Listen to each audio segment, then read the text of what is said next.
Function inverses. Definition. Let f be a function with domain A and range B. If there exists a function g with domain B and range A such that g of f of x equals x for all x in the domain A, and f of g of x equals x for all x in the range B, then g is said to be the inverse of f. So that's super confusing, so let's break that down a little bit more. Usually we denote the inverse of f as f inverse, which is denoted with a little superscript of -1. And so f inverse of f of x equals x, and f of f inverse of x equals x. I just think of it as kind of a function that undoes the other function. And so it kind of just like strips off the little f part and leaves you with the original value. For example, if I have f of 3 is equal to 7, I could take the inverse of this on both sides. And what essentially happens is the f inverse kind of takes away the f part and it just leaves you with 3. So that tells you that f inverse of 7 is equal to 3.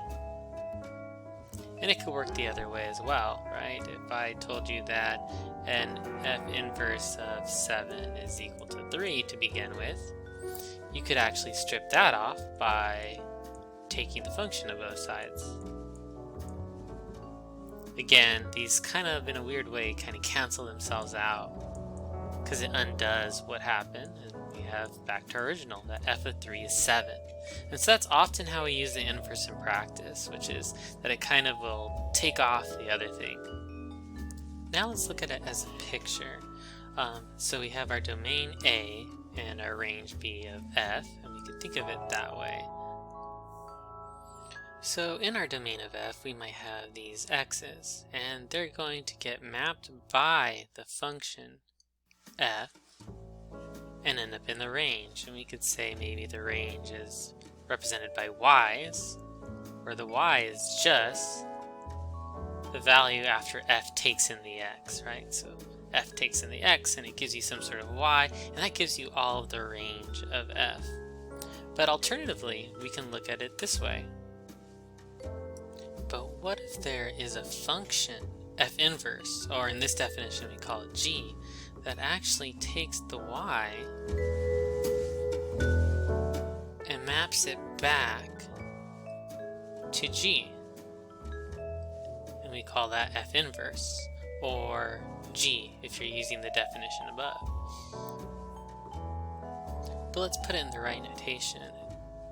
If I look at this, what I'm actually doing is I'm taking the y and passing it through the function f inverse.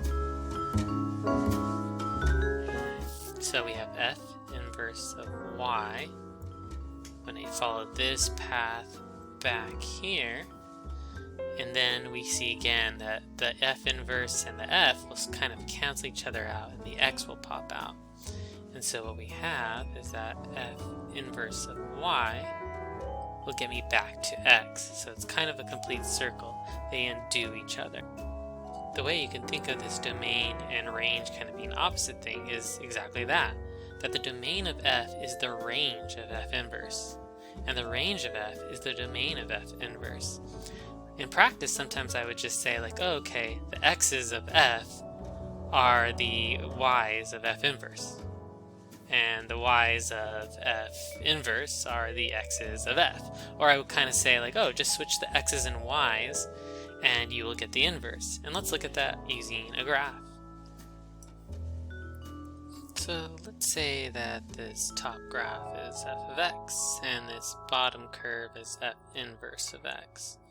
This green line is the line y is equal to x, and it's because the function and its inverse are symmetric about the line y is equal to x. So what does this mean? Essentially that you could swap the x's and y's to go from the original function to its inverse. Let me kind of show you what I mean. Let's say this is the point 4, 3. If I think about just switching the x's and y's, that means that for my function f, I have the point 4, 3. For the function f inverse, I should expect to have the switch of the x and the y. I should have the point 3, 4. One way to do this is to draw a line straight down from one point till you hit the line y equals x, then come across the other way until you hit the curve for f inverse of x. So you kind of just make a nice 90-degree angle there, and we should end up with our symmetric point. So this should be a 1, 2, 3, right? Kind of making a full box, and 1, 2, 3, 4. We have the point 3, 4. In function notation, we say that f4 is equal to 3, f inverse of 3 is equal to 4, which is exactly what we expect by definition.